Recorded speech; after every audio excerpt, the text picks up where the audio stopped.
Welcome guys to lecture 10 of probability. जैसे कि last class में हम लोग ने पढ़ा था base theorem.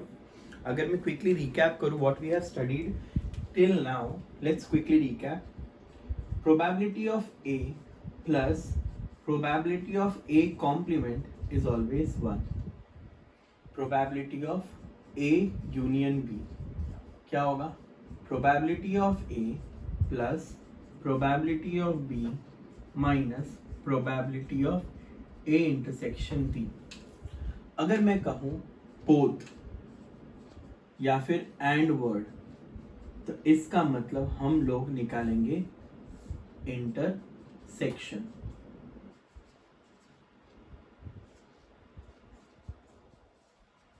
And now if I give you words like और या एटलीस्ट, सो जाहिर सी बात है हम लोग निकालेंगे union. Yes, I hope this is clear. Yes, now we have also studied De Morgan's law. What was that if you remember? De Morgan's law, De Morgan's law था ऐसा: probability of A complement intersection B complement is probability of A union B the whole complement. दूसरा था probability of A complement union B complement was probability of A intersection B the whole complement. ठीक है। अगर word आता है और, तो तुम लोग को पता है ना स्टेप्स क्या थे। इसके पहले वाला इवेंट होगा ए, इसके बाद वाला इवेंट होता है बी। आप लोग को पता है उसको क्या करते थे? ए और बी को पहले डिफाइन करेंगे, उस इवेंट को लिखेंगे, उसकी काउंटिंग करेंगे,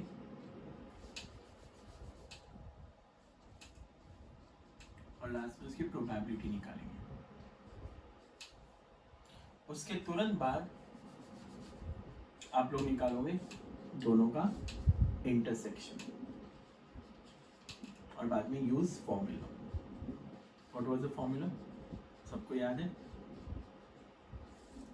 याद है वो रानी वाला सम क्या था? One queen with heart. So इसका आंसर होगा probability of A plus probability of B minus probability of A intersection B is nothing but probability of A union B. I hope you remember all this. Okay, we have also studied, guys, if you remember, अगर Venn diagram के हिसाब से देखोगे तो अगर ये A है तो ये A कॉम्प्लीमेंट और ये X होता है। फिर तुम लोग को पता है वेन डायग्राम के हिसाब से ये A है, ये B है, ये उसका A इंटरसेक्शन B होता है, और ये पूरा part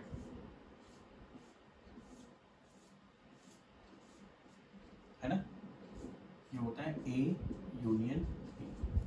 I hope you remember this. मैंने आपको ये भी सिखाया था कि अगर A intersection B null set होता है खाली, तो इसका मतलब वो होता है म्यूचुअली एक्सक्लूसिव इवेंट। और अगर ए यूनियन बी सैंपल बन जाता है तो वो होता है एग्जॉस्टिव इवेंट। ये सब हम लोग ने पढ़ा था। फॉर्मूले की लिस्ट में हम लोग ने दो फॉर्मूले और देखे थे एग्जैक्टली। वन अकर्स, उसका फॉर्मूला भी दिया था मैंने आपको, अगर आपको याद है तो। फॉर्मूला था probability of A intersection B complement. A हो रहा है और बी नहीं हो रहा है, तो उसका आंसर था probability of A intersection B, या फिर probability of A complement intersection B is B में से उनके इंटरसेक्शन को निकाल, यानी इसका मतलब होता है प्योर ए प्योर बी, यानी ये जो आधा चांद होता है ना वो प्योर ए होता है और ये आधा चांद प्योर बी होगा। यानी अगर मैं बोलूँ ना, अगर वेन डायग्राम के हिसाब से देखोगे तो ये प्योर बी है, ये प्योर बी है पहला दूसरा आधा चांद, और ये है प्योर ए। ये क्या है? प्योर। बच्चों आपको समझ रहे हैं ना? So this is pure A and this is pure B.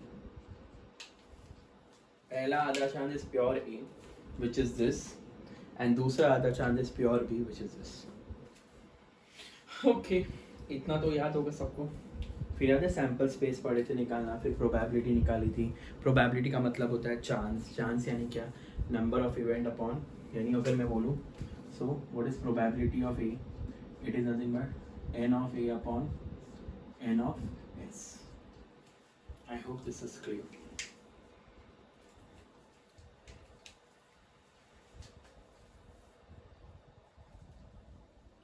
ये सब हमने पढ़ा है।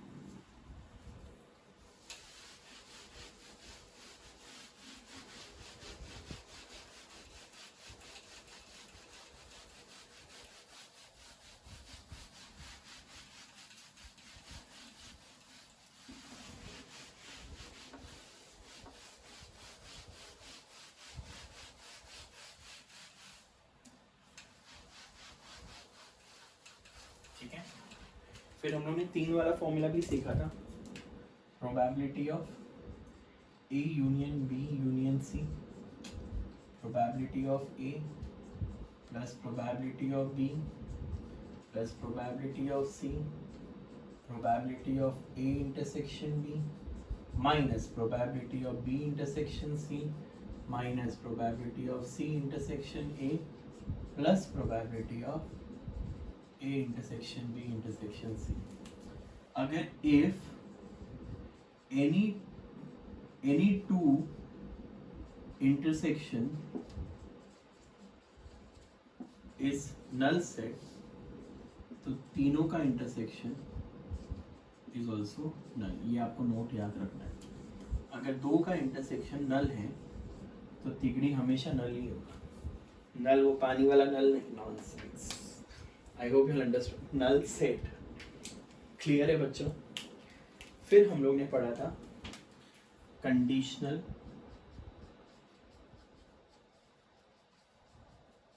Probability. What is conditional probability? याद है? ये सैंपल था, इसमें से हमने निकाला था A और फिर इसमें से हमने निकाला था B। अगर ये याद होगा तो ये इफ होगा या वर्ड आएगा गिवन दैट, और इधर वर्ड आएगा व्हाट या फाइंड। सो याद है probability of what upon if, probability of what intersection if upon probability of if. आप लोग के दिमाग में ये चल रहा होगा सर हर हमेशा यही क्यों लिखते हैं, इसी से मुझे याद रहेगा ये। So B by A probability of A intersection B upon probability of A. अच्छा, if events are independent, if events are independent तो तुम लोग को पता है वो क्या लिखा है ना मैंने, intersection is their product, intersection is their product। I hope you all remember this। बच्चों फिर तुम लोग को याद होगा बेस थ्योरम लास्ट लेक्चर में किया था।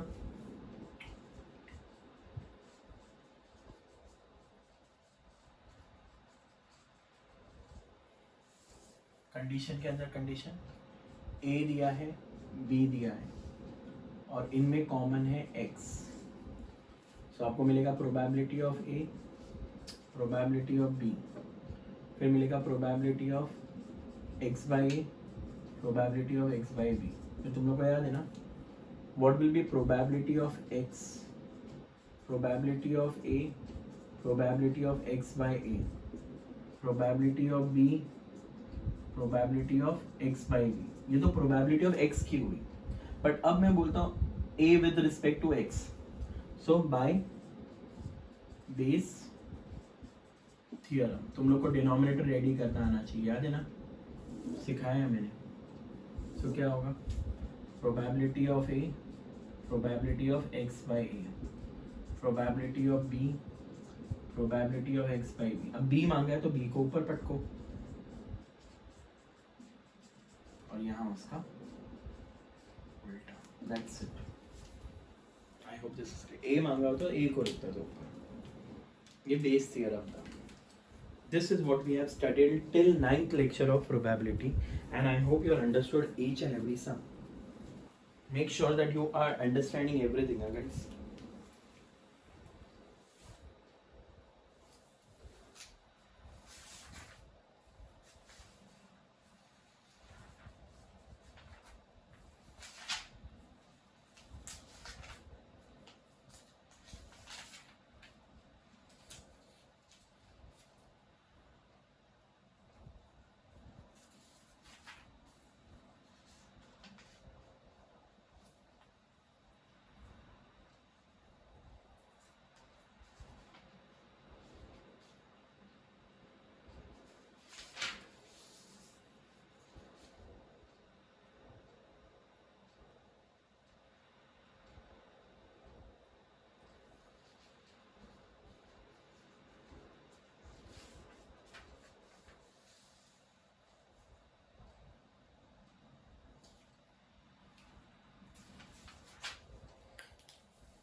Guys, I'm planning to solve some miscellaneous के sums. So देखते हैं क्या है।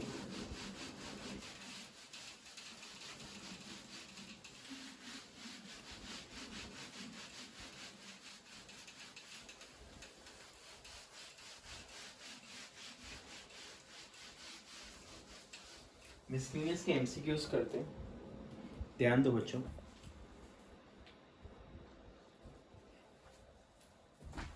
पहला MCQ, miscellaneous MCQs. I'll solve first 7. देखते क्या है।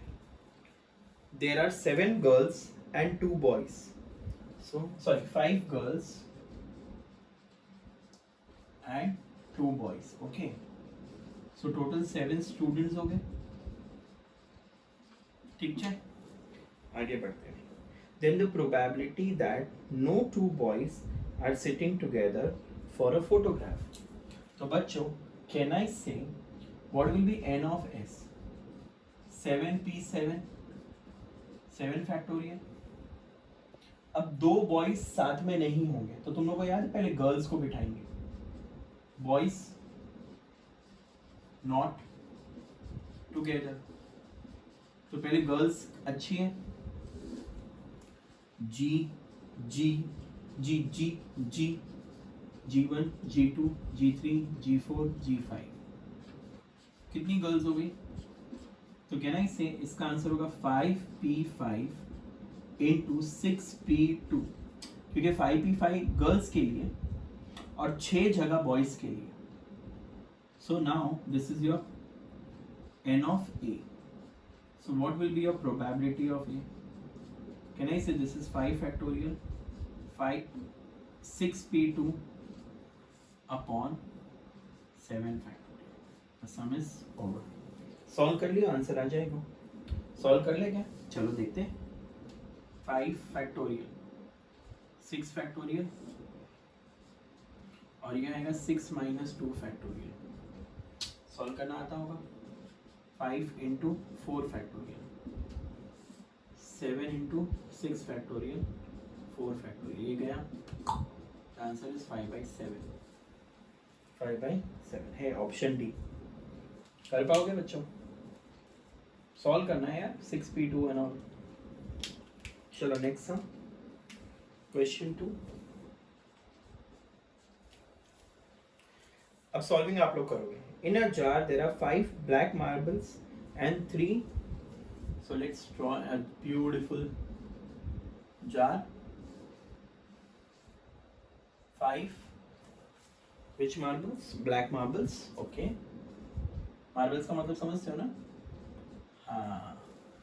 And 3 green marbles. So we have total 8. Okay. Next. 2 marbles are picked up random, one after another, without replacement. What is the probability that both the marbles are black? अब आप लोग बताओ क्या होगा. 2 marbles are picked up, so probability required मैंने सिखाया आप लोगों को. Can I say 5 out of 8, then 4 out of 7, क्योंकि 5 out of 8 है. अब एक निकल गया, so अब can I say 4 black out of 7. Solve कर लिया. The answer is 5/14. है क्या ऑप्शन में 5/14? ऑप्शन ही करेक्ट. आगे बढ़े बच्चों, समझ रहे हैं सबको? Okay. Next let's change the pen. Third MCQ. Let's solve third MCQ. 2 dice are thrown simultaneously. What is the probability of getting the product as even? 2 numbers whose product is even. Product is even यानी बहुत सारे numbers आएंगे बच्चों. दोनों का product even आना चाहिए. यानी कैन आई से n of s तो 36 होगा. n of s तो 36 होगा. अब मुझे एक बात बताओ. a product is even.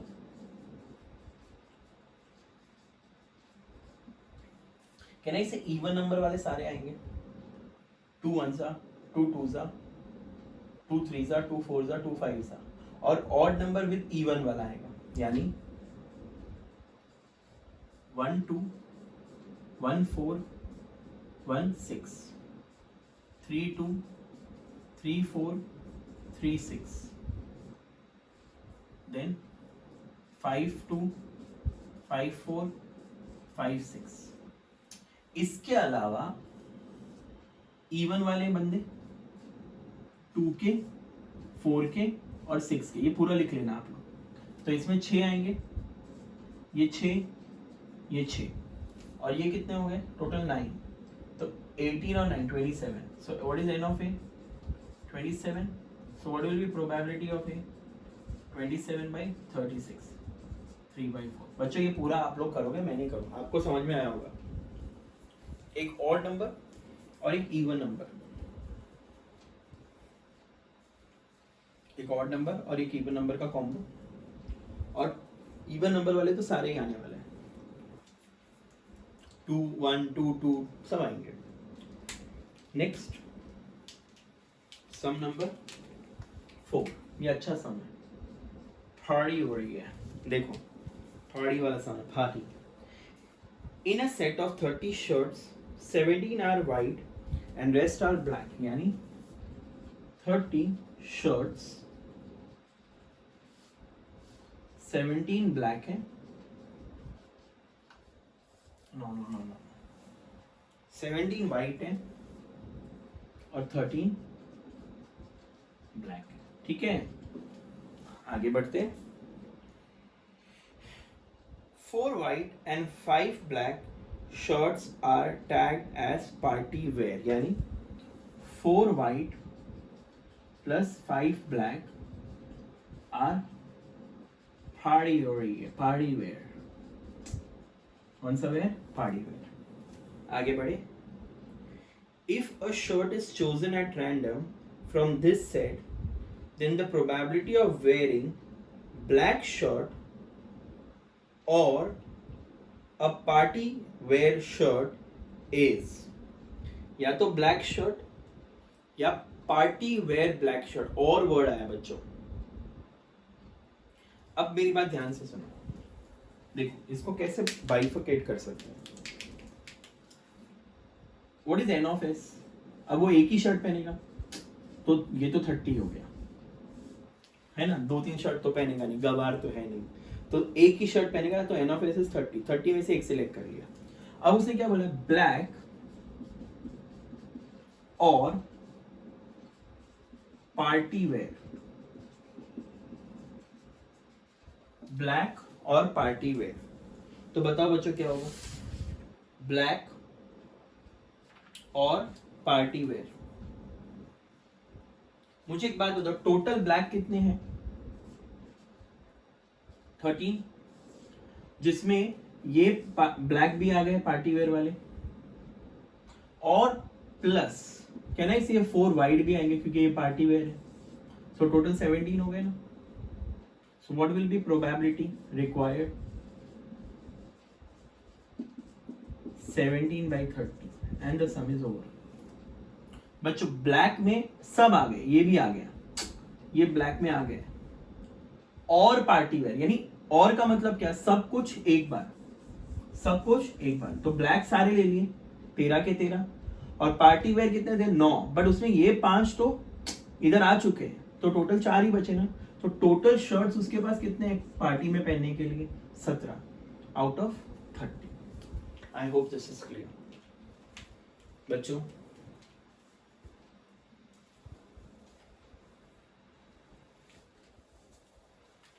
Next, fifth sum. There are 2 shelves. One shelf has 5 physics and 3 biology. Again, shelf 1 and shelf 2. इसमें 5 physics है and 3 bio है. ठीक है. Next, shelf 2 4 physics and 2 bio. देखो बच्चों आगे. The probability of drawing a physics book is, one shelf is this and other shelf is this. Probability of drawing one physics book is. बच्चों बताओ क्या होगा इसमें? तुम्हारा ये वाला कॉन्सेप्ट आने वाला, बेस थ्योरम वाला. देखें, देखो, probability of shelf 1 is half, probability of shelf 2 is again half. कौन सा शेल्फ लगे पता नहीं है. अब कहने से probability of physics from shelf 1 is 5/8. Probability of physics from shelf 2 is 4/6, क्योंकि इसका टोटल है 8 और इसका टोटल है 6. बच्चों समझ रहे हैं? So what will be probability of physics? Probability of S1, probability of P from S1, probability of shelf S2, probability of P from S2. सब देखो क्या होगा, हाफ 5/8, हाफ 4/6. सॉल्व कर लोगे, आ जाएगा आंसर. हाफ हाफ को कॉमन ले लेते हैं और 4 और इसका 48 होता है, तो इसको 6 दे देते हैं, तो ये 30 और इसको 8 देते हैं, 32/48. बच्चों सो आगे बढ़े, मैं ऊपर कर लूँ ये सम. 62, 48 और ये 2, तो 31 आ रहा है. So my answer is 31/48. The answer is 31/48. बच्चों सबको समझा कि मैंने इसको शेल्फ 1 और शेल्फ 2 लिया, मुझे पता नहीं कौन सा शेल्फ लेना है, तो इस शेल्फ को हाफ प्रोबेबिलिटी, इस शेल्फ को हाफ प्रोबेबिलिटी. याद है थोड़ी देर पहले ए बी और एक्स वाला एग्जाम्पल लिया. तो प्रोबेबिलिटी ऑफ फिजिक्स बोला है, physics from shelf 1, physics from shelf 2. कितने हैं शेल्फ 1 में physics? 5 out of, and shelf 2 में 4 आउट ऑफ. कंडीशंस डालिए, आउट ऑफ टोटल 6. अब फिजिक्स का क्या होगा? Multiply plus multiply plus. Bio होता तो 3/8 और 2/6 होता था, और मेरे को टोटल आंसर 31/8 आया. आई होप पांचों के पांचों एमसीक्यूज आपको समझ में आए हो।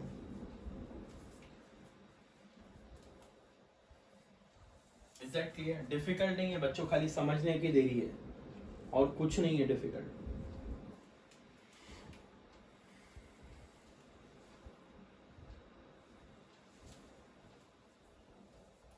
I hope this is clear, guys.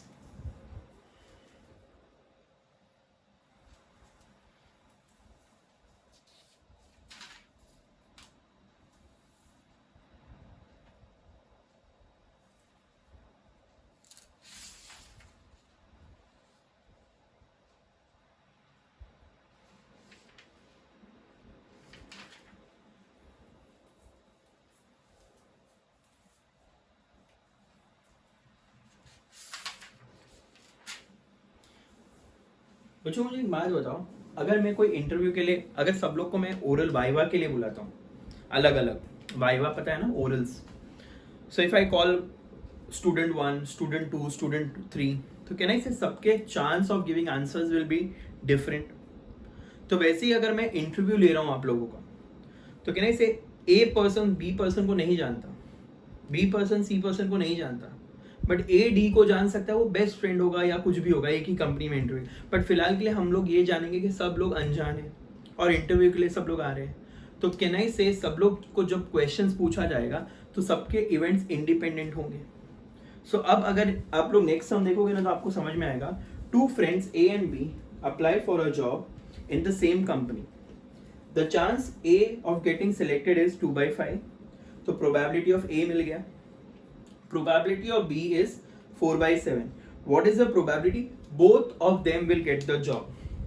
तो बच्चों इस सम में 6 सम में probability of A दिया है, probability of B दिया है, probability of A intersection B निकालना है जो होगा इन दोनों का प्रोडक्ट, क्योंकि ये दोनों इवेंट्स क्या है, इंडिपेंडेंट। तो भले ही उसका जिक्र नहीं किया है बट वो इवेंट इंडिपेंडेंट ही है। तो इस चीज का आपको ध्यान रखना है और सॉल्व करके आंसर लाना है। तो इसका आंसर स्ट्रेट फॉरवर्ड होगा, ये 2/5 है, ये 4/7 है, तो मेरा आंसर होगा 8/35। मल्टीप्लाई होंगे सीधे सीधे। On this note, I will stop here for the day. We'll continue next time with sums based on miscellaneous or from miscellaneous and also base theorem जो बाकी है। उसमें मैंने सम्स नहीं लिए आज, जैसे बेस थियरम का एक कॉन्सेप्ट आया तो हम लोग बेस थियरम के बहुत सारे सम्स करेंगे नेक्स्ट क्लास में। Alright guys, till then take care, bye bye.